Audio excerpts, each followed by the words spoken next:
আবু বকর হাফিজের মতো শিক্ষা প্রতিষ্ঠানে জীবন দিতে না হয়, সেই কারণে শিক্ষার্থীরা আতঙ্ক থেকেই আজকের অপরাজনীতির বিরুদ্ধে আওয়াজ তুলছে। ছাত্র অধিকার পরিষদ যে একটা অধিকার ভিত্তিক ছাত্র রাজনীতির মাধ্যমে ক্যাম্পাসগুলোতে যে পরিবর্তন ঘটিয়েছে, সামগ্রিকভাবে আজকে এই যে জাতীয় রাজনীতিতে পরিবর্তন নিয়ে এসেছে, এই পরিবর্তনের অঙ্গীকার সাধারণ শিক্ষার্থীদের সামনে তুলে ধরতে হবে। যখন ছাত্র দলের মতো বৃহৎ সংগঠন ক্যাম্পাসে মিছিল করতে পারে নাই, হামলা মামলা দফায় দফায় শিবিরের মতো সংগঠন যখন প্রকাশ্যে রাজনীতি করতে পারে নাই, ছাত্র অধিকার পরিষদের নেতা কর্মীরা সারা বাংলাদেশে রাজপথ থেকে ক্যাম্পাসে প্রকাশ্যে রাজনীতি করেছে, বীর দর্পে দাপিয়ে বেরিয়েছে, অন্যায়ের সাথে আপোষ করে নাই, হামলা মামলার পরে বারবার উঠে দাঁড়িয়েছে। আজকে সকল কলেজ বিশ্ববিদ্যালয়ে অনতিবিলম্বে ছাত্র সংসদ নির্বাচনের মাধ্যমে শিক্ষার্থীদের মধ্যে গণতান্ত্রিক মূল্যবোধ এবং সুস্থ ধারার ছাত্র রাজনীতি চর্চার পরিবেশ তৈরি করে দিতে হবে। মাথা ব্যথা হলে মাথা কেটে ফেলার কোনো সমাধান নয়, তার প্রতিকার এবং নির্ণয় পথ আমাদেরকে খুঁজতে হবে। আজকের এই দিনে আপনার দুবাই মনে পড়ে, আজকের এই দিনে আপনার দুবাই মনে পড়ে। আফগানের হত্যাকাণ্ডকে কেন্দ্র করে আপনারা দেখেছিলেন, আমরা যখন প্রতিবাদ করছিলাম, খুনিরাও কালো পতাকা শোক মিছিল করেছিল। এই যে গত 1.5 দশক না, শুধু তার আগেও যখন আওয়ামী লীগ ক্ষমতায় ছিল, ছাত্রলীগ, যুবলীগ এবং আওয়ামী লীগের যে বেপরোয়া কর্মকাণ্ড, এটা আজকে নতুন না। তারা যখনই সুযোগ পেয়েছে সেই একই কাজগুলো করেছে। সুতরাং আজকে যে ছাত্রলীগকে নিষিদ্ধ করার দাবি, এই দাবি অবশ্যই যৌক্তিক এবং এই দাবি বাস্তবায়ন করতে হবে।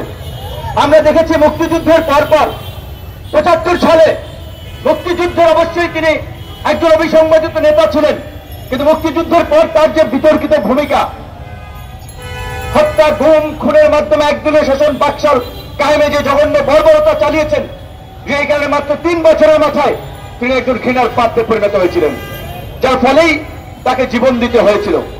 ভাগ্যের কি নির্মম পরিহাস, তার কন্যা শেখ হাসিনাও গণবিক্ষোভের মুখে প্রাণ বাঁচাতে দেশ ছেড়ে পালিয়ে গিয়েছেন।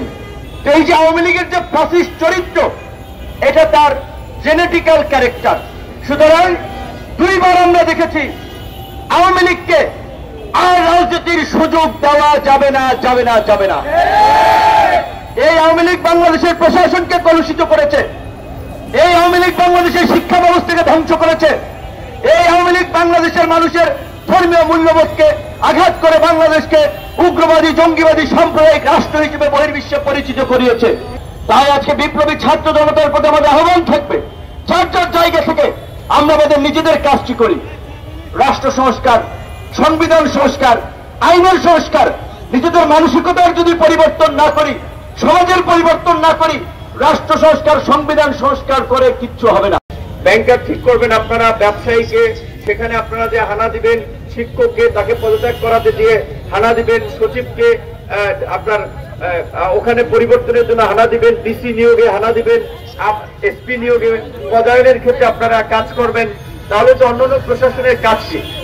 আমাদের বাংলাদেশের, আমার ভারতীয় বাংলাদেশের একজন দেশপ্রেমিক যোদ্ধা, একজন মেধাবী একজন শিক্ষার্থী, বুয়েটের শিক্ষার্থী, তাকে নির্মমভাবে সারাভাবে পেটানোর পর তাকে বলে সে নাকি নাটক করতেছে। একদিকে পেটাচ্ছে, তাকে বলা হচ্ছে নাটক করতেছে। নেতা কর্মী জনগণ কথা বলেছে, তাদেরকে হয়তোবা হামলার শিকার হয়েছে কিংবা মামলার শিকার। 2019 সালে আবরার ফাহাদ ভারতীয় আগ্রাসন বিরুদ্ধে কথা বলার কারণে শহীদ বরণ করেছে। 2022 সালে 7 অক্টোবর এই রাজভাস্কর্যের মধ্যে ছাত্র অধিকার পরিষদের পেয়ারে সেখানে একটি স্মরণ সভার আয়োজন করা হয়েছিল, একটি দোয়া মাহফিল আয়োজন করা হয়েছিল। আমরা সেখানে দেখেছি ওই ছাত্রলীগের কুলাঙ্গারা হামলা করেছে। শুধু তারা হামলা করেনি, এই শাহবাগ থানার অনেক প্রশাসনিক কর্মকর্তারা তাদের সাথে যৌথভাবে হামলা করেছে।